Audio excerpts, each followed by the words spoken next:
नमस्कार, जय हिंद. तर आजच्या लेक्चरमध्ये आपण बघणार आहोत पी-वाय-क्यू प्रश्न उत्तरे. मग हे पी-वाय-क्यू कधीचे आहे? तर हे आहे 2026 मध्ये विचारले गेलेले प्रश्न. सामान्य विज्ञानामध्ये तुम्हाला काय विचारलं जातं आहे हे जाणून घ्यायचं असेल तर लवकर लेक्चर बघायचं आहे. पूर्ण लेक्चर बघायचं आहे. सामान्य विज्ञान छत्रपती संभाजीनगर ग्रामीण ह्या जिल्ह्यामधील प्रश्न. ठीक आहे? चला. आता आपण बघणार आहोत आपला पहिला प्रश्न. पहिल्या प्रश्नावर आपण गेलेलो आहोत. हायड्रोफोनिक्स हे शास्त्र कोणत्या व्यवसायाशी निगडित आहे? हायड्रोफोनिक्स कशाशी निगडित शास्त्र आहे सांगा बरं? माहिती तंत्रज्ञान आहे, हायड्रोजन निर्मिती आहे की शेती आहे बरं? तर हा जो प्रश्न आहे ना, हा आपण आपल्या युट्यूबच्या लेक्चरमध्ये सुद्धा घेतलेला आहे आणि आपल्या बॅचमध्ये सुद्धा आपण हे प्रश्न घेतले होते, बरोबर? आता हेच प्रश्न जसं की पोलीस भरतीची ही लेवल आता कशी झाली आहे, वाढली आहे. ऍक्च्युली हे प्रश्न तुम्हाला रेल्वेमध्ये सुद्धा विचारले जातात की हायड्रोफोनिक्स काय असतं बरं? तर बघा, ही एक प्रकारची शेती आहे. ही अशी मेथड आहे ना की ज्याच्यामध्ये मातीचा वापर नाही केला जात. जे पाईपलाईन्स असतात ना, ज्या पाण्याच्या पाईप्स असतात त्याच्यामध्ये काय केलं जातं, असे रोपं लावले जातात. मीन्स काय, की पाण्याने त्याची वाढ होईल. ओके, म्हणजे हे जे तंत्रज्ञान आहे हे शेतीशी रिलेटेड आहे. पर्याय नंबर 4 योग्य. ओके, तर अशा पद्धतीचे प्रश्न तुम्हाला सायन्सचे आता यायला लागलेले आहे. त्यामुळे व्यवस्थित आपल्याला अभ्यास करायचा आहे. ठीक आहे, आपण जिल्हा कोणता बघत आहोत? छत्रपती संभाजीनगर ग्रामीण पोलीस शिपाई भरती 2026 मध्ये आलेले हे प्रश्न आहे. ठीक आहे, लक्षात आलं? पुढचा प्रश्न बघा. अकॉस्टिक हे कशाचे अभ्यास करणारे शास्त्र आहे? अकॉस्टिक म्हणजे काय? याच्याने कोणता अभ्यास करतो आपण? खगोलशास्त्र, समुद्रशास्त्र, ध्वनी लहरी की हवामान? ठीक आहे, ध्वनी लहरीचा अभ्यास करतो, हवामानाचा करतो, समुद्रशास्त्राचा करतो, खगोलशास्त्राचा करतो. Acoustic means what? काय काय आन्सर येणार आहे? तर आता हा जो प्रश्न आहे तो आलेला आहे तुम्हाला वैज्ञानिक विषयांची शास्त्रीय नावे. वैज्ञानिक विषयांची शास्त्रीय शास्त्रीय नावे याच्यातून आलेला हा प्रश्न आहे. तर अकॉस्टिक म्हणजे काय? ध्वनी लहरींचा अभ्यास करणे. कशाचा अभ्यास करणे? ध्वनी लहरींचा अभ्यास करणे. लक्षात आलं असेल तर जाऊया पुढच्या प्रश्नावरती. पुढचा प्रश्न बघा काय दिलाय. आहारातील ऊर्जेचे प्रमुख स्रोत कोणते? आपल्या आहारामध्ये जी ऊर्जा आपल्याला मिळत असते, आपण आहार कशासाठी घेतो बरं? आता मी तुम्हाला सांगितलं की एक दिवसाचा तुम्हाला करायचा आहे उपवास. ठीक आहे, तर तुम्ही म्हणाल ठीक आहे मॅडम, आम्ही एक दिवस उपवास करतो. भूक खूप लागणार कारण डेलीचे आपले रुटीन आहे, काम आहे ते आपण करणार. त्यानंतर दुसऱ्याही दिवशी सांगितलं की आजही उपवास करा, नंतरही सांगितलं तर तुम्ही करू शकणार का? नाही. कारण डेलीचे काम करण्यासाठी, डेलीचं वर्क करण्यासाठी आपल्याला पाहिजे असते एनर्जी. मग ही जी एनर्जी आहे ती प्रोव्हाइड करण्यासाठी आपण काय घेत असतो? आहार घेत असतो. संतुलित आहार, बॅलन्स डाएट आपण घेत असतो, बरोबर? मग मला सांगा की आपल्या आहारामध्ये जे ऊर्जेचे प्रमुख स्रोत आहे ते कोण आहे? तर कार्बोहायड्रेट्स आहे, ज्यांना आपण कार्बोदके बोलतो. काय बोलतो आपण यांना? कार्बोदके बोलतो, बरोबर? कार्बोदके जे आहे यांचे भरपूर जसे की प्रकारामध्ये यांचे प्रकार बरेच आहे, पण आपल्याला प्रमुख कार्बोदके जे आहे ते ऊसातून मिळतात, दुधातून मिळतात, फळातून मिळतात. ठीक आहे, बघा. शरीरास लागणारी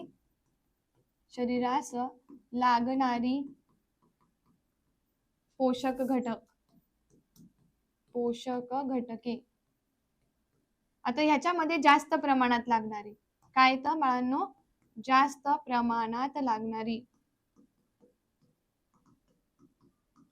प्रमाणात लागणारी आणि दुसरं आहे कमी प्रमाणात लागणारी.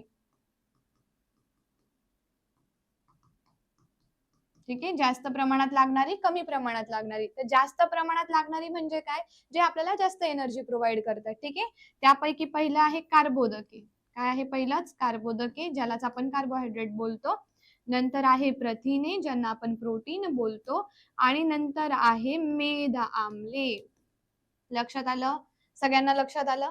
तर कार्बोदके जे आहे ते आपल्याला 80% ऊर्जा देतात. प्रथिने आपल्याला 10% ऊर्जा देतात.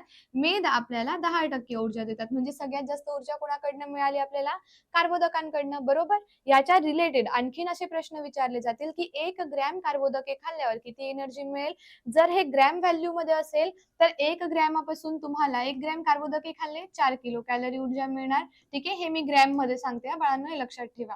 तुम्ही जर 1 ग्रॅम प्रथिने खाल्ले तरी सुद्धा 4 किलो कॅलरीज ऊर्जा मिळणार. तुम्ही जर 1 ग्रॅम मेद खाल्ले, बघा म्हणून फॅट्स खायचं नसतं जास्त, कारण इथे तुम्हाला डायरेक्ट 9 किलो कॅलरी ऊर्जा मिळते. सगळ्यात जास्त कॅलरीमध्ये मेदाची ऊर्जा आहे. तुम्ही जास्त फॅटी फूड खाल्लं की जास्त आपलं वजन वाढत जातं, कारण एवढ्या कॅलरी तुमच्यामध्ये येतात, बरोबर की नाही? 1 ग्रॅम पासून. आता कमी प्रमाणात लागणारे पोषक घटक कोणते कोणते असतात, तर कमी प्रमाणात आपल्याला लागतात ते म्हणजे जीवनसत्वे, म्हणजे काय, विटामिन्स, अँड नंतर आहे पाणी आणि काही क्षार. ठीक आहे, क्षार म्हणजे क्षार आणि खनिजे तुम्ही म्हणू शकता, जसं की लोह, मॅग्नेशियम आपल्याला लागतं की नाही, कॅल्शियम, कॅल्शियम पासून आपले बोन्स तयार झालेले. तर हे आपल्याला कमी प्रमाणात लागणारे पण आवश्यक जीवनसत्वे आहे. आणि जास्त प्रमाणात लागणारे कोण आहे, कर्बोदके, प्रथिने, मेद. प्रश्न तुम्हाला आलेला आहे पोषण व आहारशास्त्रातील हा प्रश्न आहे. यावर तुम्हाला आणखीन भरपूर प्रश्न विचारले गेलेले आहेत. आपण अजून पुढच्या जिल्ह्यांमध्ये बघणारच आहोत. ठीक आहे, सगळ्यांना समजलं? आता इथे तुम्हाला विटामिन्स दिलेत ना, याचे सुद्धा प्रकार आहे. 2 प्रकारचे विटामिन आहे, पाण्यात विद्राव्य आणि मेदात विद्राव्य. जे मेदात विद्राव्य आहे ते ADEK आहे. पाण्यात विद्राव्य म्हणजे बी कॉम्प्लेक्स अँड सी आहे. पाण्यात जे विद्राव्य आहे ते आपल्या शरीराला चांगले आहे, बिलकुल हानी करत नाही, है ना, कारण पाण्यात विरघळतात ना. त्यामुळे तुम्ही ते कितीही जीवनसत्व तुम्ही ते खाल्लं तरी ते युरिन मार्फत शरीराच्या बाहेर निघून जाणार आहे. पण जे फॅट सॉल्युबल आहे ते नेहमी मेदामध्येच काय असणार आहे, विरघळणार आहे. आणि त्याच्या अधिक्यामुळे तुम्हाला खूप जास्त त्रास होऊ शकतो. ठीक आहे, म्हणजे कमी पण नाही पाहिजे, जास्त पण नाही पाहिजे. प्रत्येक गोष्ट कशी पाहिजे, मापात आणि बॅलन्समध्ये पाहिजे. ओके. आता हाडे ठिसूळ होण्यासाठी कोणत्या मूलद्रव्याचा अभाव कारणीभूत ठरतो बरं?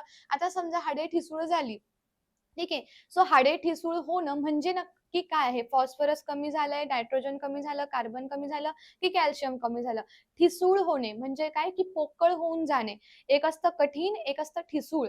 मग हाडे ठिसूळ होत आहे याचं कारण काय असू शकतं बरं? काही येईल आन्सर. फॉस्फरस, नायट्रोजन, कार्बन की कॅल्शियम?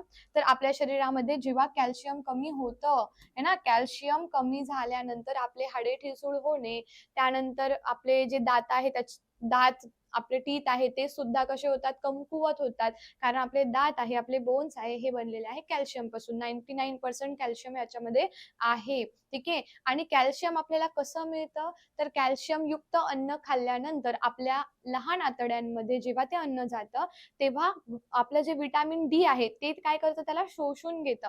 आणि विटामिन डी त्याला शोषून आपल्या ब्लड स्ट्रीम मध्ये म्हणजे रक्तामध्ये कन्वर्ट करतं आणि मग आपल्या हाडांपर्यंत ते पोहोचलं जातं. ठीक आहे, इथपर्यंत समजला? पर्याय नंबर 4 योग्य. एकदम बेसिक प्रश्न होता ना हा.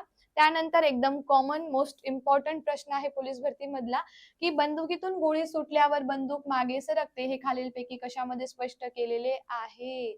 खूप सोपा, म्हणजे मी तर म्हणते की खूप 100 वेळा म्हटलं तरी पण चालेल, कारण आपण इतक्या वर्षापासून सामान्य विज्ञानाचा अभ्यास करत आहोत. खूप वेळेस मी तुम्हाला सांगितलेला हा प्रश्न आहे, जो की तुम्हाला आपल्या पोलीस भरतीला विचारला गेला. न्यूटनचा पहिला नियम, न्यूटनचा दुसरा नियम, न्यूटनचा तिसरा नियम यापैकी नाही.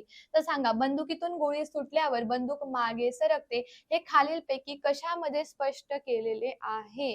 कशामध्ये स्पष्ट केलेले आहे? न्यूटनचा पहिला नियम, दुसरा नियम, तिसरा नियम. आन्सर काय येणार आहे? न्यूटनचा तिसरा नियम. पर्याय नंबर 3 योग्य. न्यूटनचा तिसरा नियम. आता न्यूटन हे जे शास्त्रज्ञ आहेत ना, यांचे आहे गतिविषयक नियम. ओके, काय आहे यांचे? न्यूटनचे काय आहे? न्यूटन ह्या शास्त्रज्ञाचे आहे गतीचे नियम. काय म्हणणार आहात त्याला तुम्ही? गतीचे नियम. आता हे जे गतीचे नियम आहे, हे यांनी कोणत्या पुस्तकात लिहिलेले आहे? प्रिन्सिपिया. प्रिन्सिपिया बुकचं नाव काय आहे? Principia book. ओके. मग याच्यामध्ये आहे न्यूटनचे 3 नियम. पहिला जो नियम आहे तो आहे जडत्व. ठीक आहे. दुसरा जो नियम आहे तो आहे संवेग. आणि तिसरा जो नियम आहे तो आहे प्रतिक्रिया बल. प्रतिक्रिया बलाचा नियम. ठीक आहे. जडत्व, संवेग आणि प्रतिक्रिया बलाचा नियम. लक्षात आलं? जडत्व म्हणजे काय, की आपण जोपर्यंत एखाद्या गोष्टीला बाह्य फोर्स अप्लाय करत नाही तोपर्यंत ती वस्तू आपली जागा सोडत नाही. आणि याचं एक उदाहरण झालं तर ते म्हणजे की तुम्ही चालत्या बसमध्ये आहात आणि बसचा ब्रेक दाबला गेला अचानक, तर तुम्ही पुढच्या साईडला झुकतात की नाही? म्हणजे आपण पण बस सोबत गतीमध्ये होतो. बस थांबली पण आपण मग पुढे जाऊन थांबलो, बरोबर? म्हणजे आपणही त्या गतीच्या जडत्वामध्ये होतो, बरोबर? तसाच तुम्हाला हे दिलेलं आहे उदाहरण. तसंच तुम्हाला सांगितलं आहे तिसरा नियम, की एकदा तुम्ही बंदुकीतून गोळी मारली तर बंदूक विरुद्ध दिशेला गतिमान होते, कारण गोळी जी आहे ती पुढच्या दिशेने जाते ना. म्हणजे काय की every action have equal and opposite reaction. बंदुकीतून गोळी सोडली गेली, बरोबर, बंदूक विरुद्ध दिशेला गतिमान झाली, म्हणजे तिची काय झाली, उलट क्रिया झाली ती. लक्षात आलं की तुम्ही काय केली, क्रिया केली, त्याच्यावरती प्रतिक्रिया आली. याचंच एक उदाहरण येतं अग्निबाणाचं उडान. ओके, अग्निबाण जेव्हा वातावरणामध्ये उडान करतं, त्यावेळी वातावरणाकडून सुद्धा अग्निबाणावरती तेवढाच फोर्स अप्लाय केला जातो. लक्षात आलं? लक्षात आलं सगळ्यांना? पर्याय नंबर 3 योग्य. ठीक आहे. तर हे होते आपले आजचे प्रश्न. पुन्हा भेटूया एक नवीन जिल्ह्यासोबत. तोपर्यंत bye bye. Take care. Wish you all the best. जय हिंद. Thank you.